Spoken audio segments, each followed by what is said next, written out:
Congressman Wolf, welcome to the Senate Budget Committee. Thank you, Mr. Chairman, and the other senators. I appreciate the opportunity for the hearing. I've never been more concerned about the future of our country. America is going broke. The federal government now owes more in debts and commitments than the total combined net worth of all Americans. The national debt is racing toward $12 trillion and growing at rates that haven't been matched since World War II. In addition, we have amassed massive unfunded promises to guarantee future entitlement benefits that, when added with liabilities like the debt, total $56 trillion. Every man and woman and child, 184,000. The United States, as Jim said, will soon lose its AAA bond rating. The dollar appears to be losing its important status as the primary international reserve currency, meaning everything traded internationally, such as food and oil, will increase in price. And our biggest bankers are Japan and China and oil exporting countries like Saudi Arabia. Is it really a good idea to be so indebted to countries like Saudi Arabia, the home of the 9/11 terrorists, and Communist China, which is spying on us?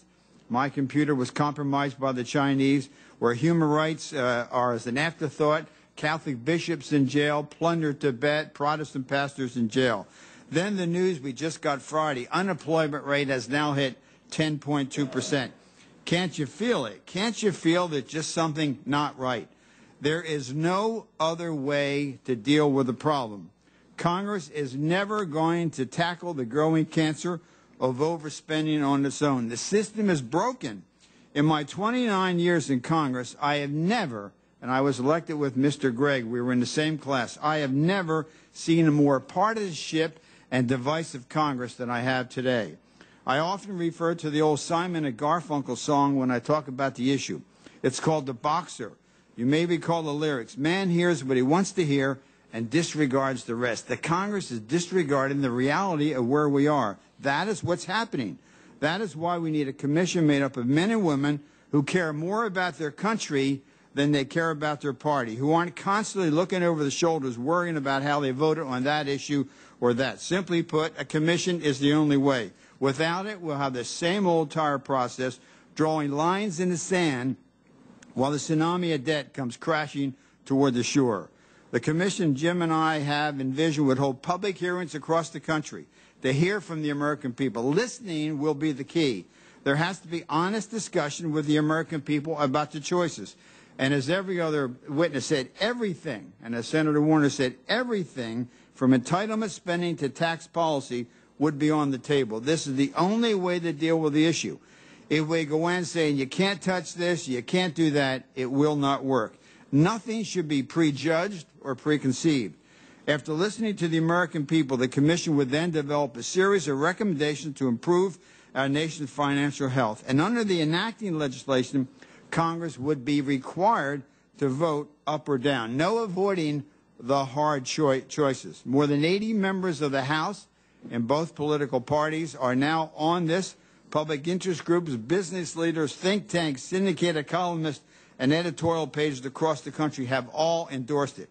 Let's face it, we are at a fork in the road, and we can no longer continue to kick the can down. We can continue down the same path if you want to do that, but that means in 15 years, every penny of the federal government will go toward entitlement spending and retiring our debt, or we can start making the hard choices now, knowing that it may be a little rocky to start, but will give us the ability to build and travel a road. And let me close on this one statement that was made by Norm Augustine, the former chairman and the CEO of Lockheed Martin, at a press conference earlier this year, and Jim was there, unveiling a report from the well-respected Center for the Study of Presidency and Congress titled Saving America's Future.